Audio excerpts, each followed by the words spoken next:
Fire Emblem can be sort of a intimidating game to get into, or series, I should say, as a whole.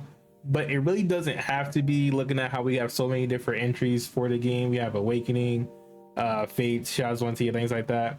So today I kind of want to break down what Fire Emblem game should you get into as a modern player. It's like I'm not going over all of the SNES, GameCube games, things like that.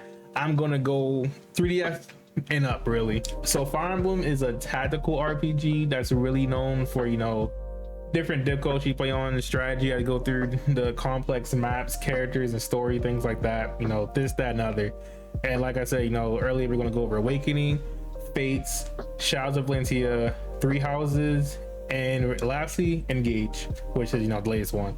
To figure out kind of which one is the best for somebody to start with, first we're going to start with Awakening.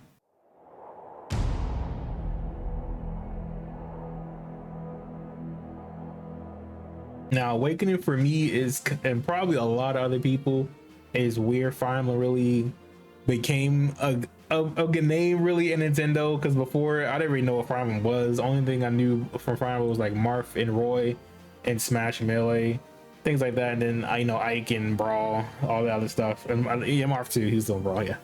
But back to it, the Awakening is kind of a game that saved the series, I would say. I think nobody would disagree with me there.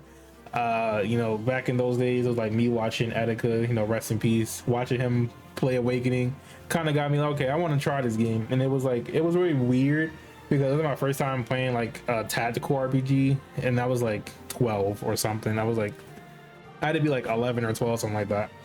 But it is pretty accessible in terms of difficulty options. You can choose between like normal, hard, and then lunatic. And you can also remove permadeath playing on casual mode.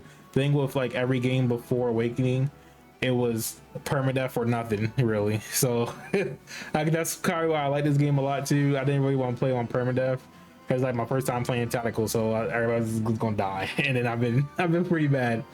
But this game is only on 3DS, so that's why it's kind of like but it's on other things.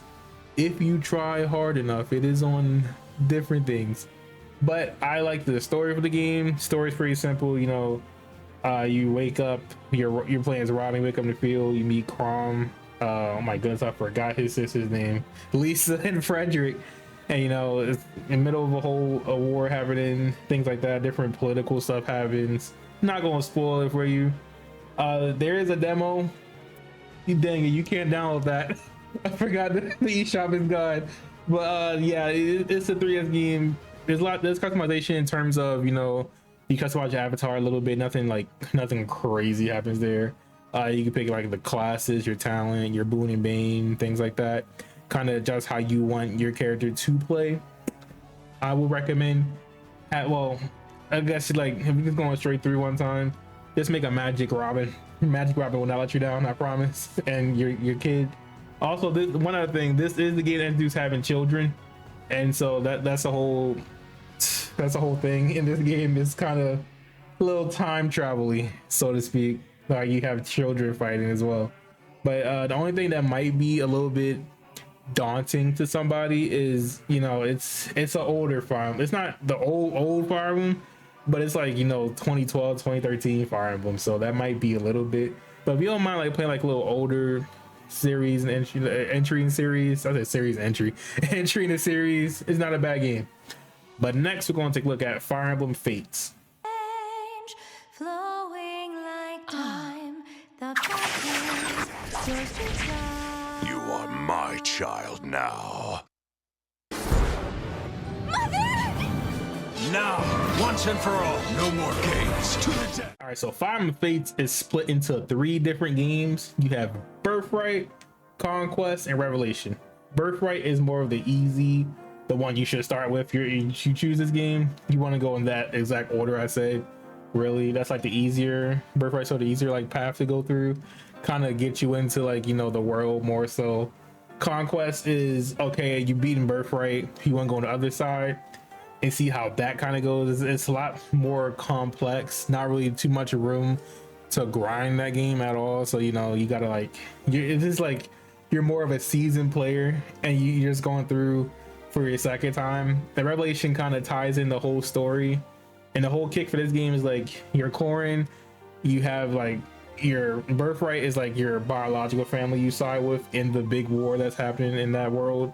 Conquest is like your adoptive family. In Revelations, when you choose none of it and you go against both of them, try to like unite them together, which you do.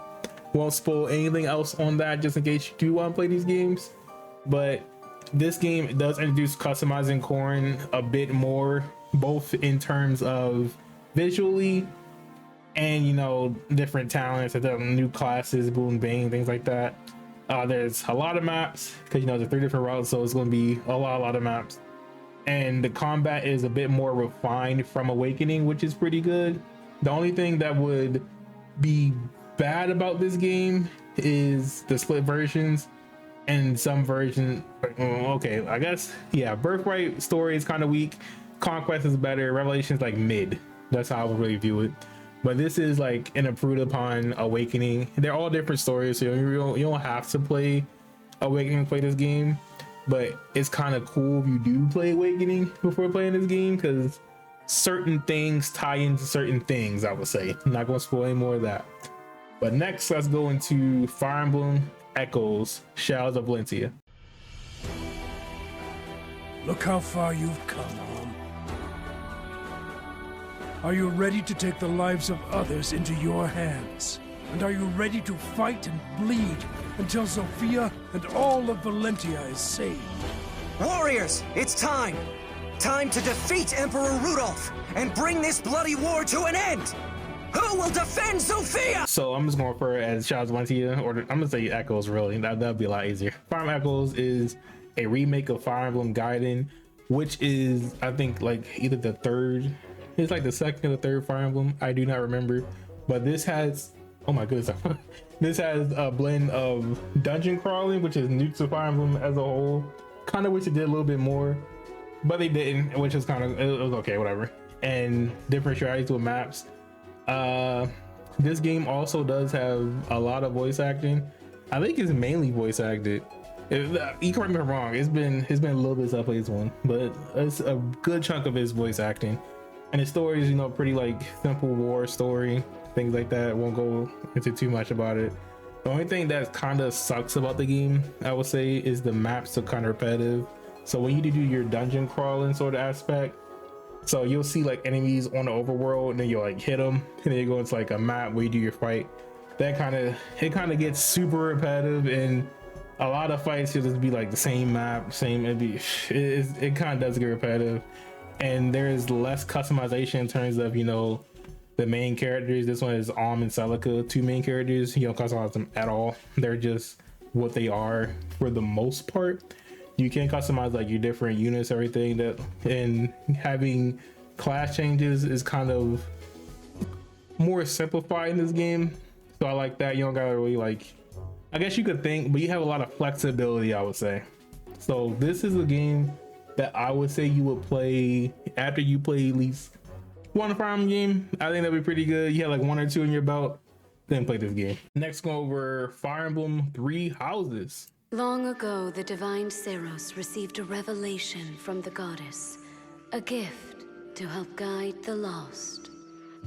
Now, the goddess watches over Fodlan from her kingdom above as the mother of all life, the arbiter of every soul.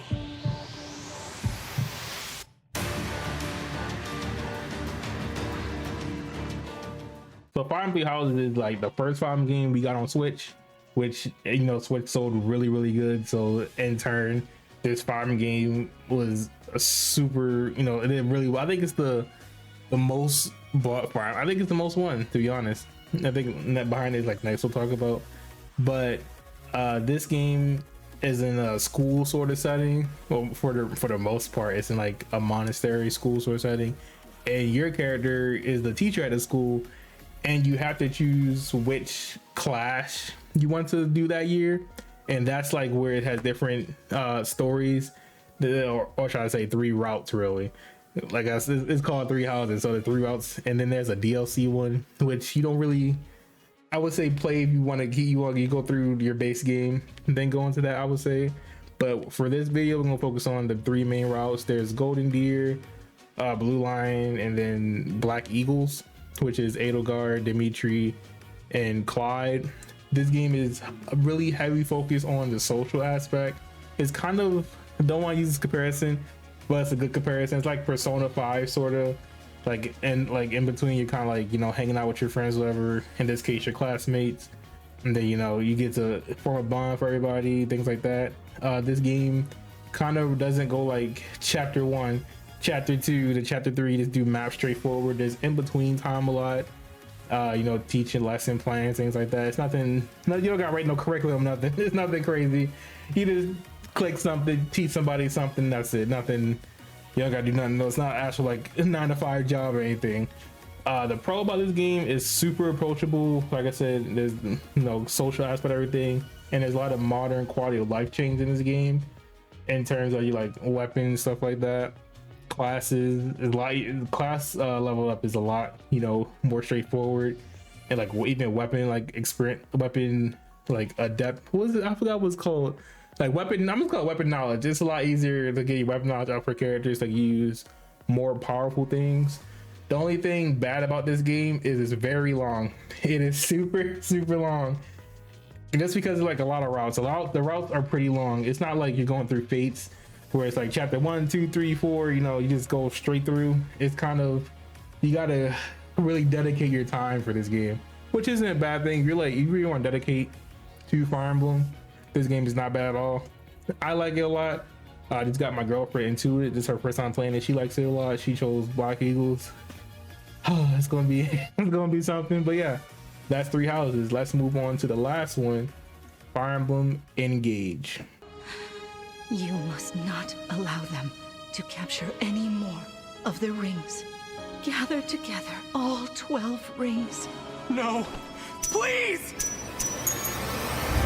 The corrupted, they're everywhere. Now, as you can see, I do have like the whole collector's edition for Engage. And contrary to belief, this is not my favorite Fire Emblem game at all. And I'll tell you why. So this game visually is magnificent, looks really good. Gameplay wise, this is the pinnacle, I would say, of Fire Emblem. It's just the story kind of is whack. Even going through it now, this story is not good. It's the worst story out of all the Fire Emblem games over so far. It's the worst. I wouldn't say it's the worst in Fire Emblem period, but at least the ones I went through, like the new gen games, story sucks. And that sucks because this game is really good. This game would not recommend you play first because the whole thing about this game is the emblem rings, which are characters from previous games to like help you out in the game, kind of like a stand sort of type beat. And you know, like I said, the mechanics are polished, everything is like crisp, everything but the story. Gameplay wise, it's still very beginner friendly. This is, the story suck compared to everything else. It's a lot less focus on your character relationship, especially like going like comparing 3 houses to this one, nowhere near like social aspect at all. And they just keep throwing characters at you left and right. You don't really have time to like bond with anybody. At least with like 3 houses, like okay, you have your set people, like they okay, this is your class, this is who you're gonna spend the rest of your time with, and that's cool. You get to grow with everybody, learn about them, things like that. I'm kind of gassing up 3 houses, so it's just kind of, you know, it's a good game. It is that good. But yeah, this is like an anniversary sort of title, so I really wouldn't play this game as your first one. This is a Fire Emblem game you'll play like, okay, I play like 2 or 3. I would say 2, and then you play this one. You want to check it out? And it's a straightforward game. It's no like routes or anything, so that's a good part about it. It's a straight chapter to chapter game. And yeah, so breaking everything down, Awakening is a pretty good classic starting point. It's where Fire Emblem really like kind of launched for us here over in the West. Fates is like more of established. It took Awakening but made it better, like gameplay wise, things like that. The story isn't like, it's okay, it's not bad, it's nowhere near Engage. Nowhere near. Shadows Montia is like a remake of an old game. Definitely not like beginner game. I would say that's like that's like your second game maybe. I would say Three Houses like a kind of a balance between everything, balance of the story and gameplay. Engage just leads all the way to gameplay really. So for me, overall, I would say play Three Houses. I think for most people, it might not apply to you. I'll give like a secondary one. But for most people, Three Houses be like a pretty good starting point for Fire Emblem. Having that social aspect, characters they could get attached to, things like that. A little bit more to do besides just going from fight to next fight, A bit more like, there's fishing, the whole monster, you can walk around everything. It's pretty good. It's a really good starting point. But if you want to just go through a farm game, you don't really care about, social things, do outside things, the battle. Awakening is like my secondary pick, I would say. Then Engage is if you just that can't be your first one. That's so weird. That's like going to a party like everybody knows everybody, and then you don't know you just don't know anybody at the party. Don't play Engage for your first one. Play that like your third or fourth one, I would say. But yeah, that is the game I recommend. Like I said, Three Houses, what I would say you guys should play. Honestly, you want to start a Fire Emblem, and it kind of fits into like the new Fire Emblem game coming out. That's connected, Three Houses, for what I see so far, and that's gonna be really good. I cannot wait for that game. But yeah, let me know what your farm game was you played first. Like I said, mine was Awakening, that I went straight through from there. Some people started way before Awakening, some people just got into Three Houses. Let me know where you guys are at. And yeah, make sure you like, comment, subscribe. You like videos like this, I really do appreciate it. I did get the whole new camera, got the whole Elgato 4K. I like it a lot. It looks really good. I like it. Even on stream looks really good too. But yeah, now you guys got, oh my goodness, let me know what you guys think. You want to check out my other video? I do have video not breaking down, but talking about Fire Emblem Fates thumbnail right here. I'll have it, pinned up or somewhere, comments, or like the little eye thingy that pops up. But yeah, make sure you guys have a good day. See ya.